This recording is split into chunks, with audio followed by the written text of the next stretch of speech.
Bismillah, alhamdulillah, wa salatu wa salam ala rasulullah. The one who prays behind the imam, when he begins his salah, the number of rak'at that he's in, he deals with them in accordance to his number of rak'at, which means that if I come to a dohr prayer and the imam is in the second rak'ah, and I begin my salah with the imam, which the imam is in the second rak'ah, to me that's my first rak'ah. Then the imam goes to the third rak'ah, to me that's my second rak'ah. Then the imam goes to the fourth rak'ah, to me that's my third rak'ah.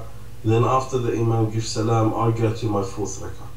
Now what do I do in those rak'ahs? What I usually do in my first rak'ah and second rak'ah, I do. So for example, when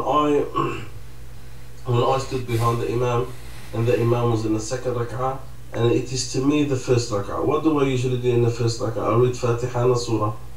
Then in the third rak'ah of the imam, it is my second rak'ah. What do I do in my normal second rak'ah?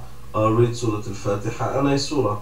So I deal with it the way I deal with it with the number of rak'at as I usually do when I'm praying. So for example, if I come and the imam was in the third rak'ah and I joined the imam in the third rak'ah, which is a first rak'ah to me, and in the fourth rak'ah of the imam is a second rak'ah to me, do I read a surah after the fatiha? What do you usually do with the first rak'ah and second rak'ah? Don't you read a fatiha and a surah after the fatiha? Then that's what you should do when you are behind the imam, if it's your first and second rak'ah, and you are behind the imam and the imam is on his third or fourth rak'ah.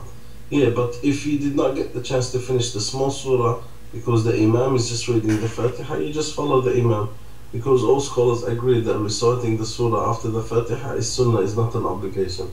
So I deal with the number of rak'at the way I deal with the number of rak'at the way I usually deal with them, even though I'm behind the imam. So for example, after I joined the imam in the fourth rak'ah, so it's the first rak'ah to me, and then the imam gave salam, and I'm praying behind him, for example, maghrib. So in the second rak'ah, do I do tashahhud or not? What do I usually do at the end of the second rak'ah? Tashahhud. Then I do tashahhud. Then I get up for the third rak'ah and I finish off the salah. So I deal with it like, even though that the imam could be at a certain number of rak'at, but I deal with the rak'at in accordance to my number of rak'at. And of course this is according to Imam Shafi'i, which other scholars have difference of opinions on the issue. Once you sit down with the tashahhud, yeah, you say the tashahhud. Since you're in that position, you should be saying the tashahhud. Since you're in that position, you should be saying the tashahhud.